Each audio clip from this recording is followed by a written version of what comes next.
ડાકોર મંદિરના પાટોત્સવની હરખભરી ઉજવણી રાજાધિરાજ ભક્ત બોડાનાની ભક્તિથી પ્રેરાઈ દ્વારિકાથી ડાકોર સંવત 1212માં પધાર્યા। આજનું રણછોડરાય મંદિર એ વાતની પુષ્ટિ કરે છે કે આજે મહાવત પાંચમના મોટા મંદિરમાં વિધિવત બિરાજમાન થયા।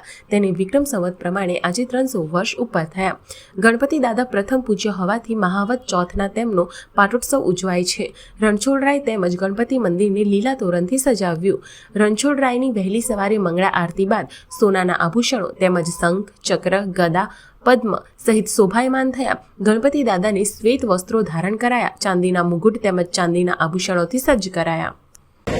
આજે મહાવત પાંચમને રાજાધિરાજ રણછોડરાયનો પાટોત્સવ રાજાધિરાજ રણછોડરાય અહીંયા બિરાજમાન થયા।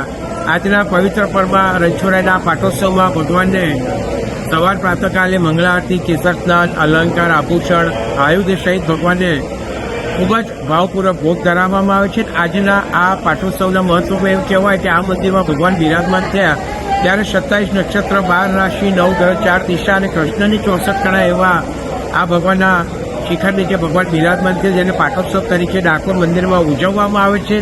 અમે દર પેઢીથી અમે ગણપતિ દાદાની સેવા કરતા આવી રહ્યા છે અને મહાવત ચોથ અને 1776 જે સંવત યર ગણાય ત્યારથી અત્યાર સુધી પ્રમાણે 310 વર્ષ થઈ શકે આસપાસ હોઈ શકે એટલું છે।